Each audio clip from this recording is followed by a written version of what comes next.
Assalamualaikum. Kita tengok kebun tanah huma lagi 30 hari bulan November 2025. Yang tu duri hitam. Okey, ada 60 pokok lebih kurang. Hari ni musangking. Baru sembur folia tadi. Okey, yang tu musangking. Dah berbuah dah musangking dia kali pertama berbuah. Yang ni pun saya rawat tadi hexaconazole. Mungkin masalah akar sebab pucuk-pucuk dia mati. Saya jirus tadi. Yang ni musangking. Yang ni pun musangking. Yang tu musangking saya rawat juga tadi, sakit. Ada 3 pokok sakit tadi, saya rawat. Yang musangking. Yang ni mencepu. Okey.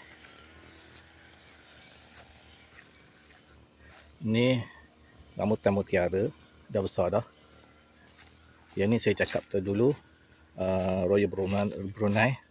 Mungkin durian Borneo kot, Sabah, Sarawak, Brunei macam tu lah, sebab daun dia berbeza sikit. Nanti saya update lah kalau dia berbuah nanti.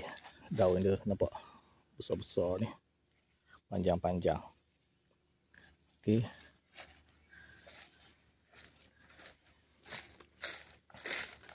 Yang ni baru lepas mesin tadi. Yang ni saya tak sempat nak sembur monstera. Okey, daun-daun dia macam ni lah, ada masalah. Mungkin minggu depan saya datang. Sana ada. Yang ni duri hitam. Pucuk dia naik panjat dek ke patah. Tapi naik semula dah, lawa semula. Maknanya macam tak ada pucuk lah. Pruning dek ke. Okey, tapi ada tumbuh semula pucuk 2 batang. Saya dah kena potong 1. Okey, tak pruning pun lagi. Saya tak sempat hujung minggu. Okey, ini saya nak buat tapak rumah. Tapak surau, tapak rumah macam tu lah sini. Ni awak batang dah besar dah. Okey. Ini saya tanam biji. Tanam biji.